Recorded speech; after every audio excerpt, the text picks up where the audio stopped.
नमस्कार, स्वागत है आपका। अब आइए आपको दिखाते हैं 1 मिनट में एक खबर, पूरी खबर, पक्की खबर। दिल्ली में इंडिया गठबंधन की मीटिंग हुई जिसमें 25 दल शामिल हुए। कांग्रेस अध्यक्ष मल्लिकार्जुन खड़गे ने कहा कि इंडिया गठबंधन की बैठक के दौरान जिन 5 मुद्दों पर सहमति बनी है उसमें शिक्षा मंत्री को तुरंत इस्तीफा देने की मांग की गई है। साथ ही कहा गया है कि केंद्र सरकार जल्द ऑल पार्टी मीटिंग बुलाए जिसमें बेरोजगारी, महंगाई और किसानों के मुद्दे पर चर्चा होगी। अगली बैठक हैदराबाद में 8 अगस्त को होगी। बैठक के बाद खड़गे ने कहा कि हमने 5 बिंदुओं पर सहमति जताई है और इन पर हम डट कर काम करेंगे। उन्होंने आगे कहा कि वोट की लूट के मुद्दे पर प्रधान न्यायाधीश पर पत्र लिखेंगे। इंडिया ब्लॉक की मीटिंग में टीवीके शामिल नहीं हुई और न ही आम आदमी पार्टी ने शिरकत की। सूत्रों के मुताबिक केवल उन्हीं पार्टियों को आमंत्रित किया गया था जिनके सांसद संसद में हैं। कुछ पार्टियां जो 2024 से पहले इंडिया। दिल्ली के इंदिरा गांधी अंतर्राष्ट्रीय हवाई अड्डे पर रविवार को अचानक आई तेज हवाओं और बारिश ने बड़ा नुकसान पहुंचाया, जिसके चलते एयर इंडिया के 3 नैरो बॉडी विमान क्षतिग्रस्त हुए। जानकारी के अनुसार टर्मिनल 2 पर खड़े इन विमानों से ग्राउंड सपोर्ट इक्विपमेंट तेज हवाओं के कारण अपनी निर्धारित जगह से खिसक कर टकरा गए, जिससे विमानों को नुकसान पहुंचा और उन्हें तत्काल संचालन से बाहर कर दिया गया। एयरपोर्ट ऑपरेटरों के सूत्रों का कहना है कि मौसम में आए इस अचानक बदलाव की कोई पूर्व चेतावनी एयर ट्रैफिक कंट्रोल की ओर से एयरलाइंस या एयरपोर्ट प्रबंधन को नहीं दी गई थी, जिससे सुरक्षा व्यवस्था पर गंभीर सवाल खड़े हुए। सूत्रों के मुताबिक केवल एयर इंडिया ही नहीं बल्कि अन्य ऑपरेटर्स के कुछ विमान भी खराब मौसम के प्रभाव से प्रभावित हुए हैं। हालांकि अन्य एयरलाइंस को नुकसान की अभी आधिकारिक पुष्टि नहीं हुई है। इस घटना ने दिल्ली एयरपोर्ट पर ग्राउंड सेफ्टी और आपातकालीन मौसम प्रबंधन की तैयारियों को लेकर नई बहस छेड़ दी है।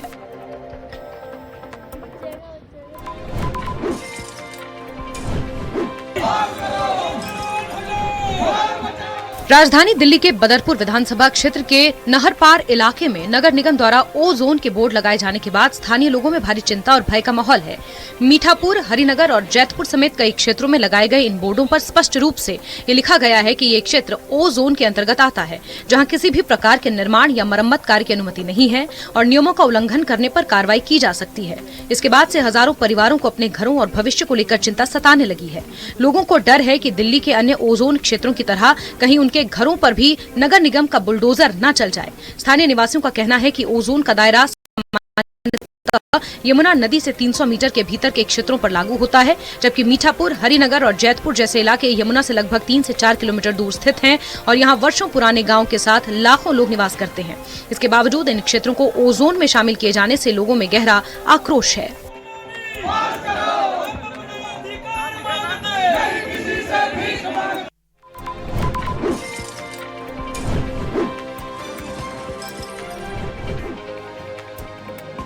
दिल्ली में महिला असिस्टेंट प्रोफेसर की हत्या के मामले में पुलिस जांच के दौरान बड़ा खुलासा हुआ। इस मामले में पश्चिम बंगाल के वर्धमान से आरोपी पति पत्नी को गिरफ्तार किया गया।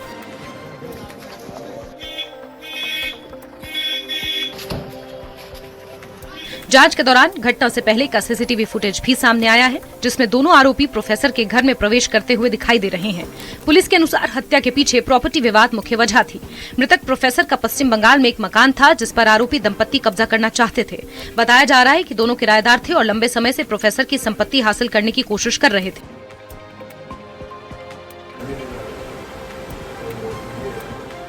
इसी विवाद के चलते उन्होंने कथित रूप से इस सनसनीखेज वारदात को अंजाम दिया। पुलिस मामले की सभी पहलुओं से जांच कर रही है और सीसीटीवी फुटेज सहित अन्य साक्ष्यों के आधार पर आगे की कानूनी कार्रवाई जारी है।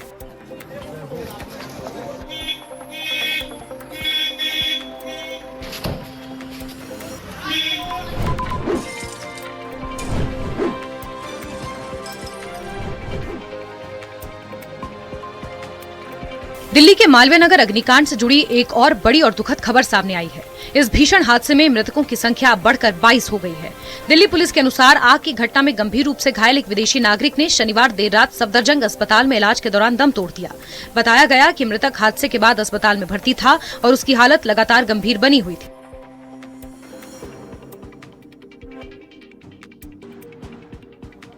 चिकित्सकों की ओर से उसे बचाने के लिए हर संभव प्रयास किए गए, लेकिन अत्यधिक झुलसने और गंभीर चोटों के कारण उसकी जान नहीं बचाई जा सकी।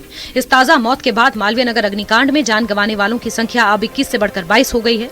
यह हादसा राजधानी दिल्ली की हालिया सबसे दर्दनाक अग्नि दुर्घटनाओं में से एक माना जा रहा है, जिसने कई परिवारों को गहरे शोक में डाल दिया है।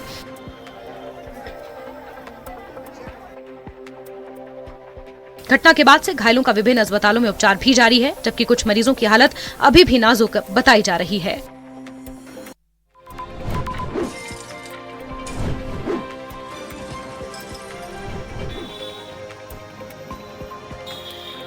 दिल्ली के मालवीय नगर अग्निकांड और सईदुल अजाब बिल्डिंग हादसे में जान गंवाने वाले लोगों को श्रद्धांजलि अर्पित करने के लिए साकेत में एक विशाल कैंडल मार्च का आयोजन किया गया। इस भावुक और श्रद्धांजलि सभा में बड़ी संख्या में स्थानीय निवासी, सामाजिक संगठनों के प्रतिनिधि और विभिन्न रेजिडेंट वेलफेयर एसोसिएशन और मार्केट वेलफेयर एसोसिएशन के सदस्य शामिल हुए।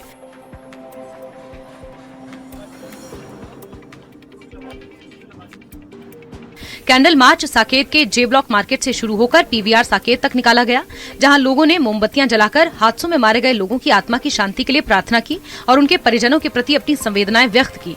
इस कार्यक्रम का नेतृत्व लाडो सराय वार्ड के निगम पार्षद राजीव चौधरी ने किया। मार्च के दौरान लोगों ने दिल्ली में लगातार सामने आ रही आग लगने और भवन हादसों की घटनाओं पर गहरी चिंता व्यक्त की। वक्ताओं ने कहा कि ऐसे हादसे केवल प्रभावित परिवारों को नहीं बल्कि पूरे समाज को झकझोर कर रख देते हैं और इनसे सबक लेने की जरूरत है।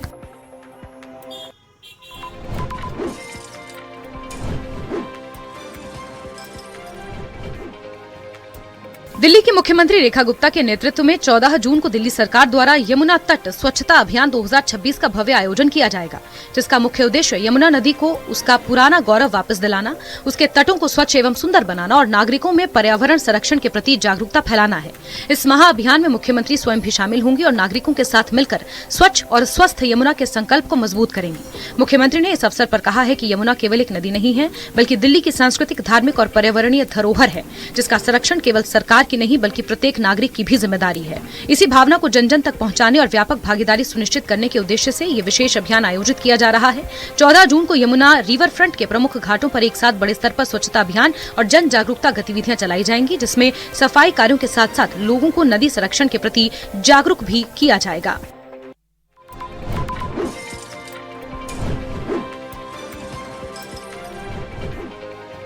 हापुड़ में पुलिस और बदमाशों के बीच मुठभेड़ में बड़ी सफलता हासिल करते हुए कुल 5 बदमाशों को गिरफ्तार किया गया, जबकि मुठभेड़ के दौरान 2 बदमाशों को गोली लगने से वो जख्मी हो गए। ये पूरी कार्रवाई थाना देहात क्षेत्र के गांव सुल्तानपुर के रास्ते पर की गई, जहां पुलिस ने चेकिंग के दौरान संदिग्ध बदमाशों को रोकने का प्रयास किया। जानकारी के अनुसार ये मामला 1 जून को शहर के प्रमुख टिम्बर व्यापारी नरेंद्र अग्रवाल के घर हुई करोड़ों की डकैती से जुड़ा है, जिसमें बदमाशों ने परिवार को बंधक बनाकर बड़ी लूट की वारदात को अंजाम दिया था, जिससे पूरे इलाके में सनसनी फैल गई। घटना के बाद पुलिस ने कई टीमें गठित कर लगातार तलाशी अभियान चलाया और आज चेक पॉइंट पर बदमाशों की पहचान होने पर कार्रवाई तेज की गई। पुलिस को देखते ही बदमाश सुल्तानपुर गांव की ओर भागने लगे और इस दौरान उन्होंने पुलिस की टीम पर फायरिंग भी की, जिसके जवाब में हुई क्रॉस फायरिंग में रोहित और साहिब आलम नाम के 2 बदमाश जख्मी हुए, जिसके बाद पुलिस ने घेराबंदी कर कुल 5 बदमाशों को गिरफ्तार कर लिया। गिरफ्तार आरोपियों के पास से नकदी, गहने, अवैध हथियार, एक चोरी की बाइक और अन्य लूट का सामान भी बरामद किया गया है।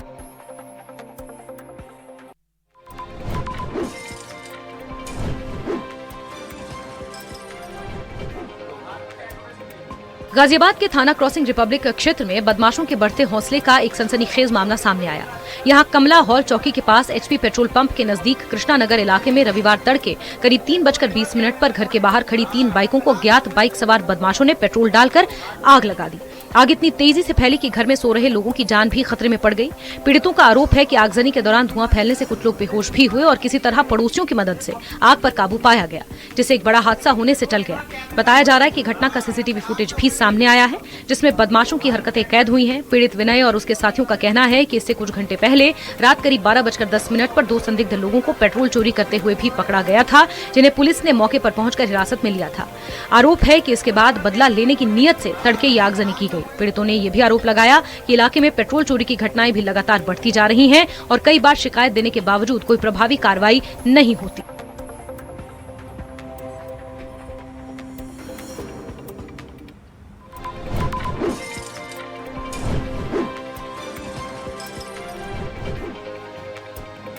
बुलंदशहर में फायरिंग कांड में वांछित चल रहे एक बदमाश को पुलिस और स्वॉट टीम की संयुक्त कार्रवाई में मुठभेड़ के बाद घायल अवस्था में गिरफ्तार किया गया।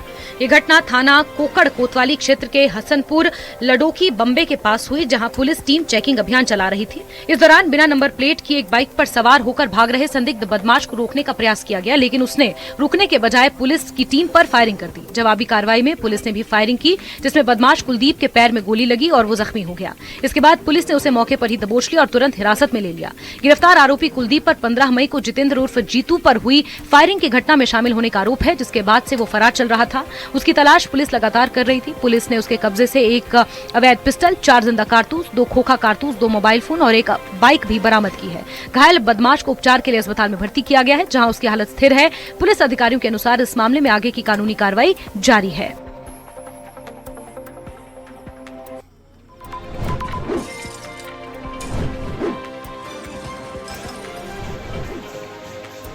अलवर के अकबरपुर थाना अंतर्गत खेड़का गांव में जमीन और दीवार की नापतोल को लेकर 2 सगे भाइयों में खूनी संघर्ष हो गया, जिसमें बड़े भाई खैराती के परिवार ने छोटे भाई प्रकाश रैगर पर लाठी डंडों से जानलेवा हमला कर दिया। घटना उस वक्त हुई जब प्रकाश अपनी जमीन पर दीवार की पैमाइश कर रहे थे। तभी बड़े भाई का बेटा और पत्नी लाठियां लेकर आए और बिना कुछ सुने उनके सिर पर, शरीर पर ताबड़तोड़ वार करके उन्हें लहूलुहान कर दिया।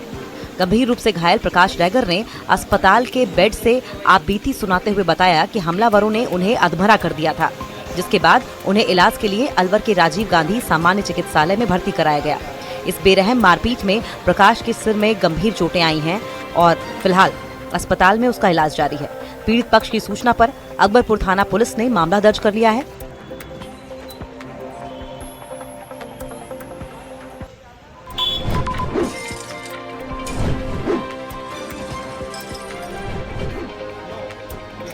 दिल्ली में गैर कानूनी तरीके से बनाई जा रही इमारतों पर प्रशासन का डंडा चलना शुरू हो गया है और अवैध निर्माण के खिलाफ एक बहुत बड़ा एक्शन जारी है।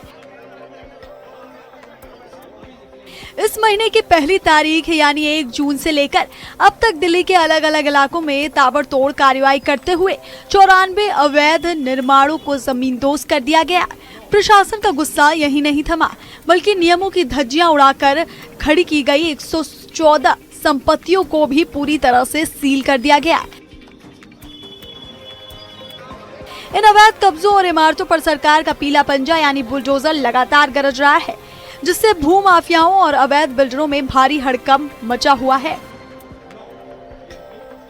अधिकारियों का साफ कहना है कि शहर के नक्शे और नियमों के खिलाफ जाकर किया गया कोई भी कंस्ट्रक्शन बर्दाश्त नहीं किया जाएगा।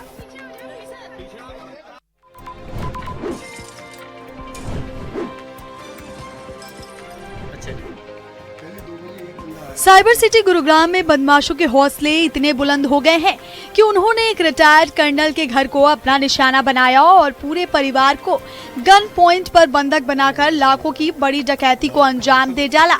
हथियारबंद बदमाशों ने घर में घुसकर रिटायर्ड कर्नल के बेटे, बहू और उनकी मासूम पोती को एक कमरे में बंधक बना लिया, जिससे पूरा परिवार बुरी तरह डर गया।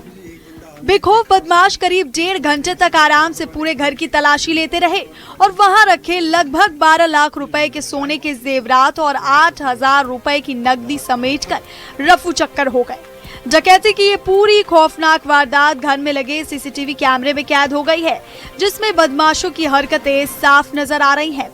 वारदात की सूचना मिलते ही गुरुग्राम पुलिस के आला अधिकारी भारी पुलिस बल के साथ मौके पर पहुंचे और मामले की बारीकी से जांच शुरू कर दी गई है।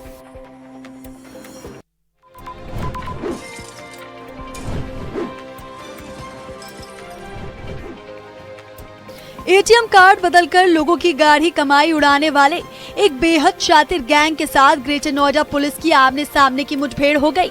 चेकिंग के दौरान पुलिस टीम को सामने देख खुद को घिरता पाकर बेखौफ बदमाशों ने पुलिस पर ताबड़तोड़ फायरिंग कर दी, जिसके बाद आत्मरक्षा में पुलिस की तरफ से हुई जवाबी कार्रवाई में मुख्य आरोपी सोहेल मलिक पैर में गोली लगने से घायल हो गया।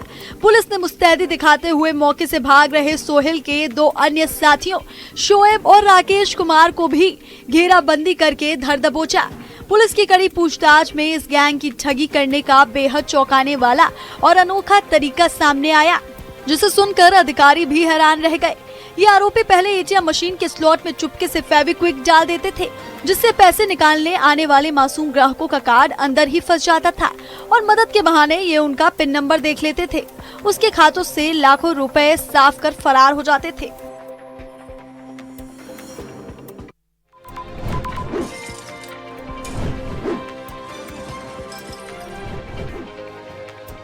गाजियाबाद के मोदी नगर में 14 दुकानों की मार्केट को एसडीएम कोर्ट ने अवैध घोषित कर दिया।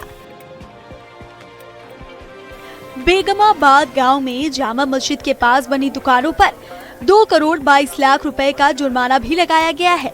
एसडीएम ने मौके पर पहुंचकर 2 दिन के अंदर दुकानें खाली करने का आदेश दिया, जिसके बाद भारी पुलिस बल तैनात कर दी गई।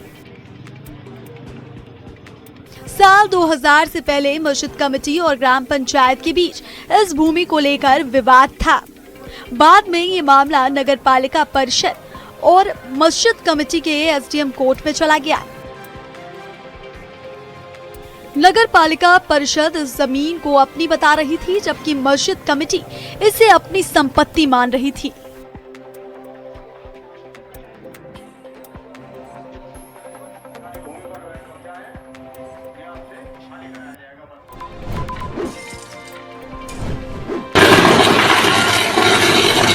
दिल्ली से सटे नोएडा के सेक्टर 63 स्थित बहलोलपुर इलाके में शनिवार को उस वक्त हड़कंप मच गया जब आसमान से गुजर रहे बिजली के तारों में शॉर्ट सर्किट होने की वजह से अचानक भीषण आग लग गई। तारों से गिरती चिंगारियां और लपटों को देखकर पूरे इलाके में अफरा तफरी का माहौल बन गया और आसपास मौजूद राहगीर और स्थानीय लोग पूरी तरह खौफ में आ गए। हादसे की गंभीरता को देखते हुए स्थानीय लोगों ने बिना वक्त गवाए तुरंत इसकी जानकारी बिजली विभाग और फायर ब्रिगेड को दी। सूचना मिलते ही दोनों विभागों की टीमें तुरंत एक्शन में आई और किसी बड़े हादसे को रोकने के लिए एहतियात के तौर पर उस लाइन की बिजली सप्लाई को फौरन बंद कराया गया। बिजली कटने के बाद दमकल कर्मियों ने मुस्तैदी दिखाते हुए तुरंत आग पर काबू पा लिया, जिससे एक बहुत बड़ा हादसा होने से टल गया। फिलहाल प्रशासन की टीम तारों को ठीक करने और व्यवस्था को दोबारा सामान्य बनाने के काम में जुट गई है।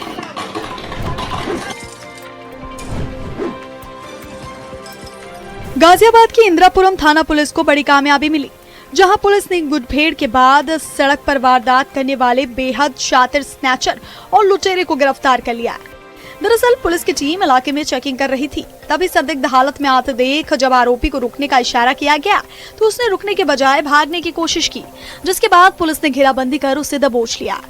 पकड़े गए इस शातिर अपराधी के पास से पुलिस ने चोरी और स्नैचिंग की वारदातों में इस्तेमाल होने वाली एक स्कूटी, अवैध तमंचा और कारतूस बरामद किए हैं। इस गिरफ्तारी के बाद पुलिस टीम को उम्मीद है कि इलाके में मोबाइल और चेन स्नैचिंग की वारदातों पर काफी हद तक लगाम लगेगी। फिलहाल पुलिस आरोपी को रिमांड पर लेकर कड़ी पूछताछ कर रही है, ताकि उसके पूरे आपराधिक नेटवर्क का पर्दाफाश किया जा सके। ये पता लगाया जा सके कि उसने अब तक कितनी और वारदातों को अंजाम दिया है। इस मुस्तैद कार्रवाई से इंदिरापुरम इलाके के स्थानीय निवासियों और व्यापारियों ने राहत की सांस ली।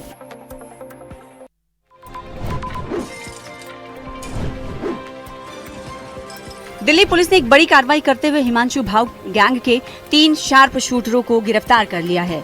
आउटर नॉर्थ जिले की पुलिस टीम ने पेट्रोलिंग के दौरान पुर्ट खुर्द के बंगाली मार्केट इलाके में बाइक पर सवार 3 संदिग्ध युवकों को रोका, लेकिन पुलिस को देखकर वो भागने लगे। सतर्क पुलिस टीम ने पीछा कर तीनों को दबोच लिया। तलाशी के दौरान उनके पास से 2 अत्याधुनिक पिस्तौल, 27 जिंदा कारतूस और एक काली मोटरसाइकिल बरामद की गई। पूछताछ में पर्दाफाश हुआ कि आरोपी गैंग के इशारे पर एक व्यक्ति की हत्या की साजिश रच रहे थे। गिरफ्तार आरोपियों में 22 वर्षीय अजय, 22 वर्षीय कन्हैया कुमार और एक नाबालिग शामिल है। पुलिस के अनुसार ये साजिश सोशल मीडिया एप्स के जरिए गैंग के निर्देश पर रची जा रही थी और आरोपी बवाना इलाके में किराए के कमरे में रहकर रेकी कर रहे थे। पुलिस का कहना है कि समय रहते कार्रवाई कर एक बड़ी वारदात को टाल दिया गया। फिलहाल मामले की जांच जारी और गैंग के अन्य सदस्यों की तलाश की जा रही है।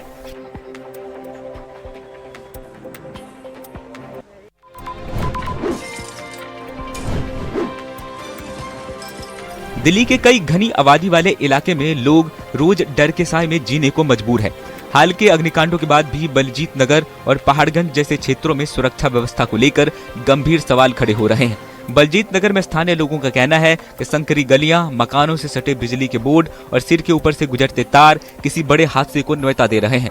लोगों का कहना है कि यदि कभी शॉर्ट सर्किट या आग लगने की घटना होती है तो दमकल की गाड़ियां मौके तक पहुंच ही नहीं पाएगी। वहीं पहाड़गंज क्षेत्र में भी हालात कुछ ऐसे ही बताए जा रहे हैं, जहाँ संकरी गलियों के बीच फैला बिजली तारों का जाल लगातार खतरा बना हुआ है। स्थानीय निवासियों का आरोप है कि कई बार शिकायत के बावजूद स्थिति में कोई सुधार नहीं हुआ। मालवीय नगर अग्निकांड के बाद प्रशासन सख्ती की बात तो कर रहा है, लेकिन सवाल ये है कि क्या ऐसे संवेदनशील इलाके में समय रहते ठोस कदम उठाए जाएं या फिर किसी बड़े हादसे का इंतजार किया जाए।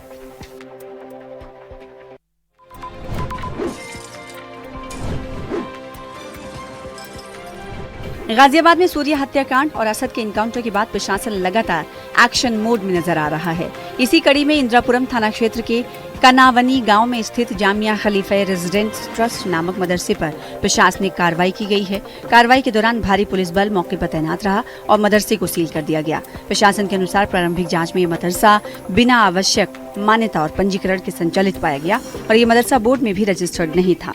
इससे पहले भी खोड़ा और मसूरी क्षेत्रों में इसी तरह की कार्रवाई की जा चुकी है, जहां अवैध रूप से संचालित संस्थानों को सील और ध्वस्त किया गया था। अधिकारियों का कहना है कि ये कार्रवाई उसी अभियान का हिस्सा है जिसमें नियमों का पालन न करने वाले संस्थानों पर सख्ती की जा रही है। डीसीपी धवल जायसवाल ने बताया है कि बच्चों को पहले ही सुरक्षित स्थान पर शिफ्ट कर दिया गया था और कानून व्यवस्था बनाए रखने के लिए पर्याप्त पुलिस बल तैनात रहा। फिलहाल प्रशासन की जांच और कार्रवाई जारी है।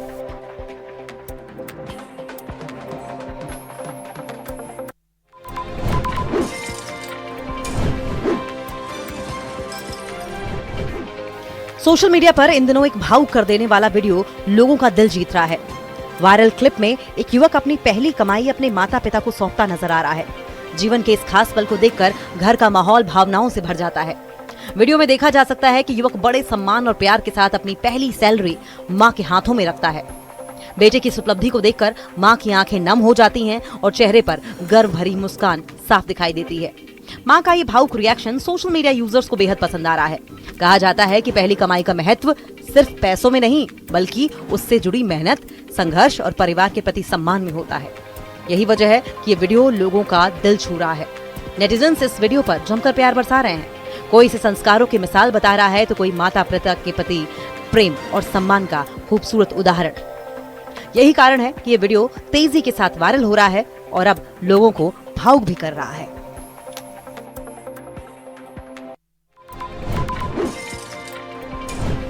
ये तस्वीरें वाराणसी के सिगरा इलाके की हैं, जहां सड़क पर तेज रफ्तार लोगों की जान पर भारी पड़ गई।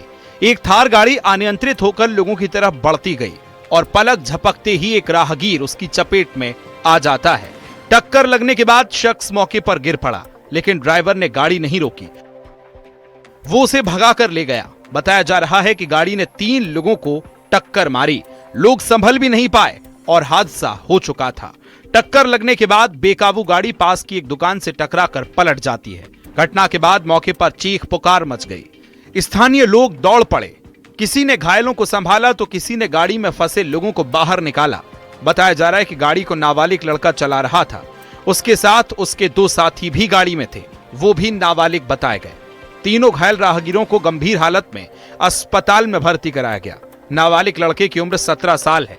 अब सीधा सवाल उसके पिता पर है कि आखिर क्यों नाबालिग बेटे को गाड़ी की चाबी सौंपी गई, जहां गाड़ी का स्टीयरिंग संभालते ही उसने सड़क पर कोहराम मचा दिया, जिससे 3 जिंदगियां संकट में आ गईं। पुलिस ने सीसीटीवी फुटेज को कब्जे में लेकर जांच शुरू कर दी है और मामले की गंभीरता को देखते हुए लड़के के पिता के खिलाफ भी केस दर्ज कर लिया है।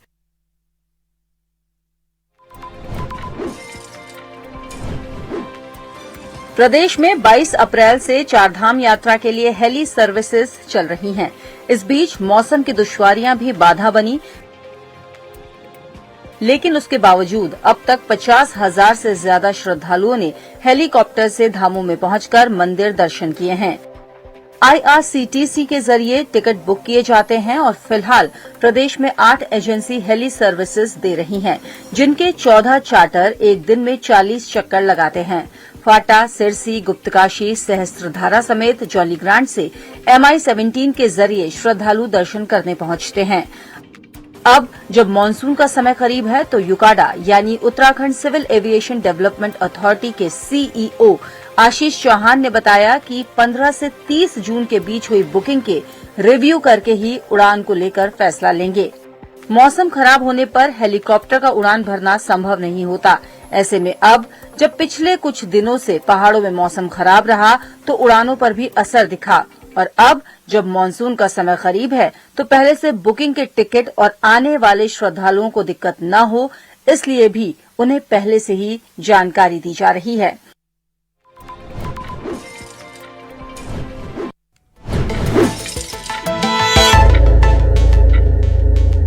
ये है न्यूज़ 18 नेटवर्क। आप देख रहे हैं न्यूज़ 18 दिल्ली NCR। दिल्ली का अपना चैनल।